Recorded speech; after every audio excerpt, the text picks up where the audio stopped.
Smart et réglo. On avait accueilli, vous vous souvenez, il y a quelques mois, un invité qui avait sorti un livre, le guide du routard des élus CSE.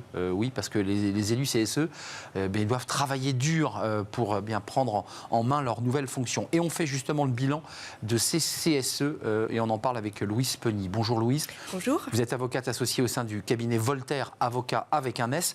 Et ce sujet est important pour les avocats spécialistes en droit du travail. D'abord, revenons au début de l'histoire. On a réduit au courbouillon, pour utiliser une métaphore de cuisine, les délégués du personnel, le CHSCT et le CE pour faire le CSE. C'est bien ça l'histoire? Exactement, c'est-à-dire qu'avant les ordonnances dites Macron qui datent de septembre 2017, vous aviez 3 instances dans les entreprises. Vous aviez le comité d'entreprise, les délégués du personnel et le comité hygiène, sécurité, conditions de travail, donc le CHSCT. Et ces 3 instances ont été fusionnées en une seule, donc c'est désormais le comité social et économique, le CSE. Élu pour 4 ans, on est d'accord? Par principe, c'est effectivement une durée de 4 ans.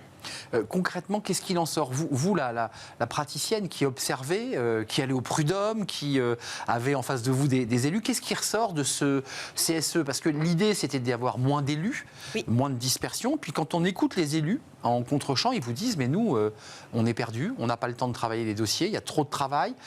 Tout nous arrive en même temps, donc on n'a pas le temps d'examiner dans ce qu'on appelle le dialogue social d'une manière sereine les dossiers. Est-ce que vous le constatez aussi?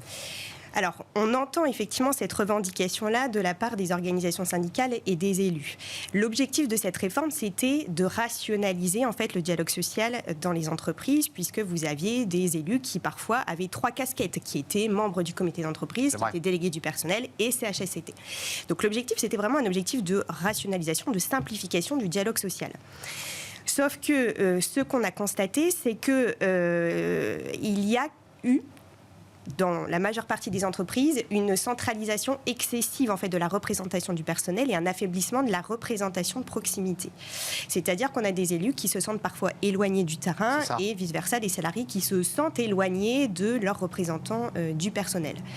C'est-à-dire que les entreprises, très souvent, mis en place au niveau de l'entreprise le comité social et économique, même si elle a des établissements, par exemple, qui sont dispersés sur. Et tout ça est recentralisé, ce qui fait que quelqu'un de Roubaix ne peut pas voir son représentant. C'est un sujet. Alors, pour contrebalancer cette centralisation, le législateur a permis aux entreprises de mettre en place des représentants de proximité. Tout à fait.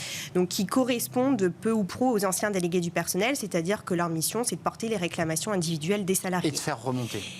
Alors, c'est que certains sujets qui peuvent être traités en local, par exemple, je prends l'exemple de la fontaine à eau qui dysfonctionne dans une agence. Ça, c'est local. Ça peut être traité localement. Sauf que les représentants de proximité, c'est une instance facultative.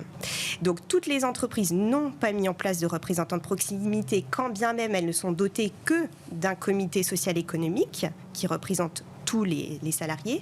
Et lorsqu'elles ont mis en place ces instances, eh bien, ce qu'on a pu constater, c'est que leur rôle a parfois été mal défini parce qu'il y avait un manque de recul. C'était nouveau. Exact. C'était complètement nouveau en 2018, en 2019.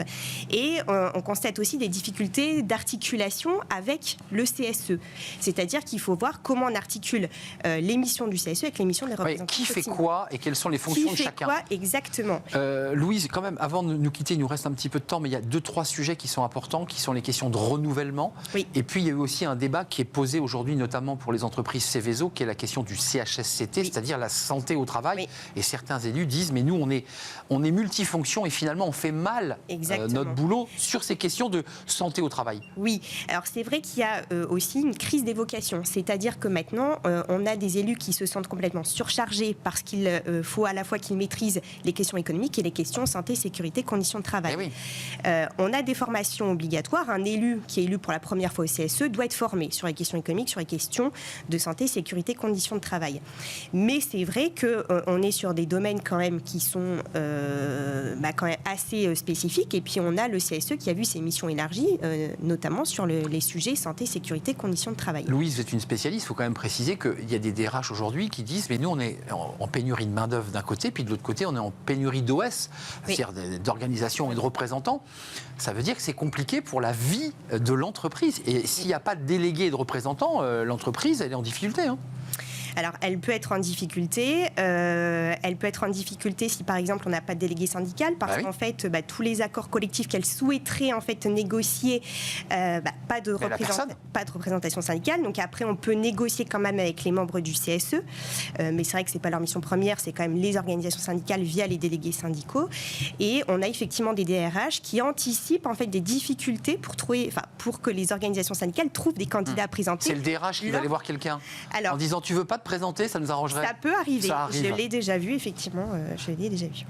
Le renouvellement, donc on a dit mandat tous les 4 ans. Donc les élections, c'est quoi? Parce que j'ai vu que c'était un peu comme ça, ça flottait sur une période. Il n'y a pas le 31 juin, l'élection des... Non. C'est très compliqué.